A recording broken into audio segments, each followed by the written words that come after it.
Hello and welcome to Straight Talk. I'm Tim Gordon. Multnomah County is in the midst of a budget crisis, and that's forcing what Chair Jessica Vega Peterson calls tough decisions about where to make cuts to shore up an $11 million deficit in the general fund, part of a much larger overall budget crisis. Her proposal includes eliminating 166 full-time county staff positions, cutting 9 community school programs, trims to Sheriff's Office administrative costs, along with other cuts totaling about $3 million, and major cuts to the District Attorney's Office as well. This number will represent the single largest defunding of the District Attorney's Office in the history of Multnomah County. This is the second year where we're having tens of millions of dollars less to work with in a budget than in years past. I think the chair's budget will make our community less safe. I think the cuts to the District Attorney's Office are very dangerous and will make our community a more dangerous place. The county is also contending with a much larger deficit in homeless services, which could mean reductions in shelter beds and programming. The big question now, what does this mean for the county going forward, and where does that land when it comes to public safety? And joining us today to talk about the impacts to his office is Multnomah County District Attorney Nathan Vasquez. Thanks so much for being here. Thank you for having me. I really appreciate it. Yeah, well, we'll get right to it. Your office is facing about $3 million in cuts from the general fund. What do those cuts look like on paper, and what's it mean for the day-to-day operations of your office? Yeah, a couple of things. Those cuts are then combined with some other losses that we're seeing from the city of Portland and from TriMet that really push us to closer to $4 million that we're losing. And we're one of the smallest budgets in the county's overall budgetary package. And so for us, it is huge. It means that we could lose up to 20 employees, including 10 deputy district attorneys. These are the men and women that are directly serving the community, that are every day standing up for victims and making sure that people are held accountable and that we are living in the safest and healthiest community we can have. Certainly not something you want for your office, obviously. But the chair's budget is asking most departments for a 5% cut. Why should the DA's office be treated differently? Couple of things. If we really dig into the numbers, what we see is that some departments are actually a lot less than 5%. And the District Attorney's Office, we make up really a small part of the overall fund. In fact, we're about 6% of the county budget, but yet we're asked to make up 20% of that deficit, that $11 to $14 million deficit. So we are in a position where I see it that we're taking a disproportionate amount of the cut. And it's one that we're able to really deliver. When there are investments in my office, we deliver results, and we've seen that this past year, where we've really seen the community turn around. And we'll talk about some of those results coming up. And you had a chance to kind of offer an alternative to county commissioners in a work session earlier this week. What did you suggest there? Well, a lot of what we talked about was the damage that would be done with those cuts and how we would really suffer. I've put forward multiple proposals of how we could actually fund this office in a way that helps improve public safety, and looked at how we could preserve some of those. Ultimately, it's going to be up to the county commissioners to propose amendments that would restore funding, and I certainly implored them to do that. Some specifics, any specific alternative that you might suggest? Well, one is not getting rid of our strategic prosecution unit, which that could potentially be completely wiped out. This is a unit that works out in the community on some of the most impactful problems that we are seeing and facing, whether it is our burglary task force that's hitting hard out there, helping small businesses, or some of our neighborhood deputies that took on which sounds odd, but the copper theft that was causing huge blackouts throughout our community. So we've really been on the forefront with that program, and we want to retain it.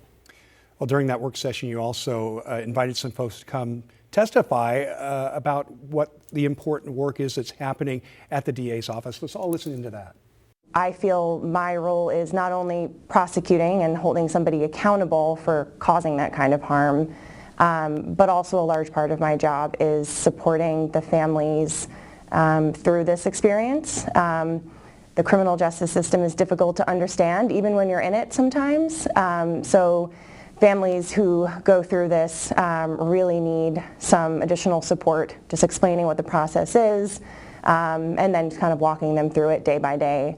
Our relationship with the district attorney's office is extremely important because they help guide some of that work, so we're not operating in darkness around someone's incident that may happen. When there was a conviction, I could see that there was real action being taken.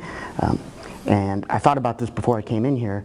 I don't want to jinx us, but ever since that happened, we have not had one break-in at either Old Town Brewing or Baby Doll Pizza. D.A. Vasquez, you brought those voices forward to make a point, make your case. What do they say about what's at risk if these cuts go through? Well, we've seen a dramatic turnaround in areas of violent crime, particularly in our homicides. We've seen some real improvements with burglaries to our local businesses. And, without the resources, those things are in jeopardy. I don't want to see us backslide when we've done so well to really improve safety.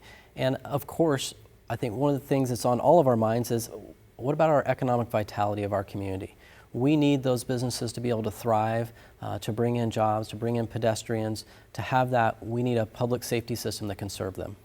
Because we are seeing improvements in some crime stats, as you mentioned, and also just kind of the livability downtown is more foot traffic, more business. It is improving, but you think that's in jeopardy?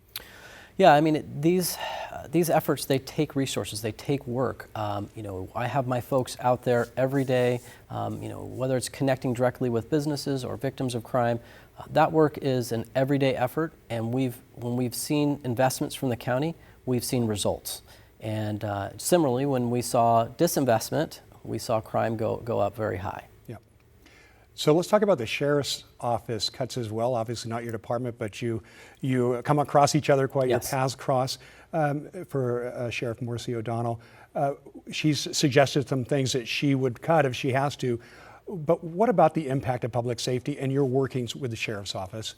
Yeah, it's really a whole system, and we need to really look as a community our priorities and making sure that we are funding our public safety system appropriately. What I looked at when I kind of looked around the state was that I saw other communities and other counties, they fund their public safety at such a higher rate. Clackamas County, they're funding their public safety at 70% of their general fund. We're down in the more like 40% range. So just vastly different in that the amount and the percentage is being pushed towards public safety. And the sheriff needs resources to be able to appropriately staff the jail, to be able to field deputies throughout our county. And we work hand in hand with them, and it's important that we focus on the public safety system as a whole. Jail capacity and keeping folks in when you feel they should be is really important. There was improvement there. And so far, am I right that it sounds like she's finding a way to not necessarily lower jail capacity, but some other issues? But what would happen if jail capacity went down, if that were a part of the equation? Well, what could happen is that real quickly we could find ourselves in what we call matrix release. So in other words, a forced release where individuals will be brought into the jail and they'll have to start pushing other people out. And that's not a safe situation for the community. And it's one that the sheriff has worked very hard to avoid. But as we're looking forward, that's going to become harder and harder, particularly if there are cuts to the public safety system. You've also talked about the limits between the general fund and special funds, how that works. I mean, there's a much larger budget crisis, obviously, beyond the general fund. It's like $93 million, and in other areas that the money's just not going to be coming in the same. How restricting is that, though, for your ability to fund your core services? Well, I mean, I look at it from a very simple lens, which is the general fund should be for those core services, for public safety, for the bridges, for the things that are really, truly county-focused initiatives. Now, there are other special funding. So the supportive housing services, that's a special tax that should go to a particular thing. But what we're seeing is that while that does fund the Department of Homeless Services, the chair has chosen to take $60 million out of the general fund to supplement that, including this year alone, an extra $10 million in one-time funding. So it's a question of, should we be raiding general funds to fill those holes, or should we actually be focused on the core services that we know are delivering good results? And there are different ways to look at that. In fact, two candidates for county chair to replace Jessica Vega Peterson, Julia Brim Edwards, and Shannon Singleton have put forward their own budget ideas. What stands out to you in their plans? Well, I know that with Julia Brim Edwards, she has put a focus on public safety. I would certainly implore Shannon Singleton to do the same. We want to see a community that is healthy and vibrant and safe, but we need that investment. And that's where I look to those county commissioners for help. It sounds like Julia Brim Edwards was able to help you in some way last budget cycle, and she might be willing to do that again, where Shannon Singleton's more about efficiencies. Is that about right? Yeah, I mean, I don't necessarily want to pigeonhole one in one way or the other, but what I'll say is that in the past, Julia Brim Edwards did put forth amendments that help public safety greatly. This year already she's put down an amendment that will help a little bit. We're talking about some other potential amendments, and I'm open to talking to any of the county commissioners about some amendments. I know that Vincent Jones-Dixon out of Gresham, he is very supportive, and we've been talking about potential amendments as well that would help our budget. Okay. We're going to switch gears just a little bit. I want to ask you about this. Earlier this year, more than 600 cases were dismissed following a ruling from the Oregon Supreme Court on public defender timelines. Where does that situation stand today? Well, with those cases, we'll start there. We're working through and we're looking at the ones that we can reissue, and we're going to bring those back. We're going to, always be fighting for community safety and for the victims.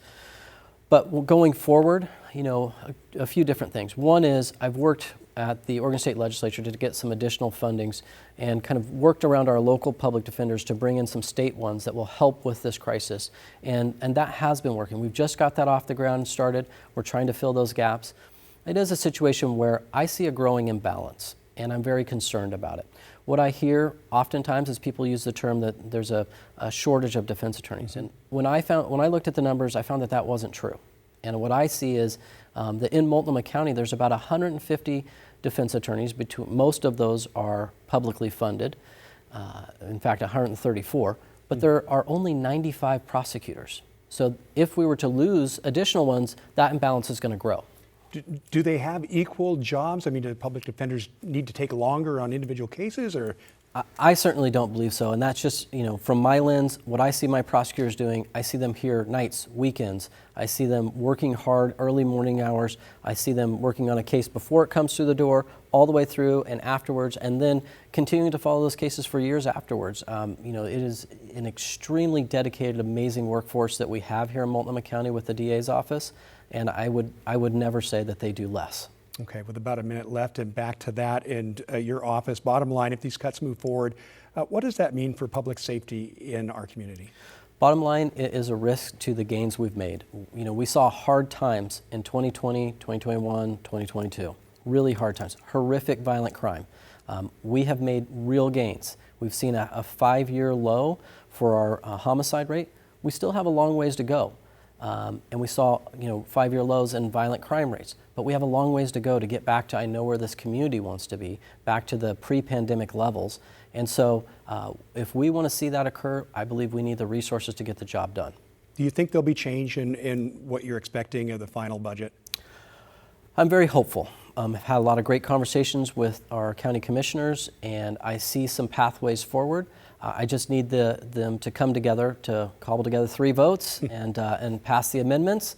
But I'm hopeful, and I'm going to continue to fight every day for this community, for my office, and for the victims of crime. All right, Multnomah County District Attorney Nathan Vasquez, thanks so much for your time today. Thank you.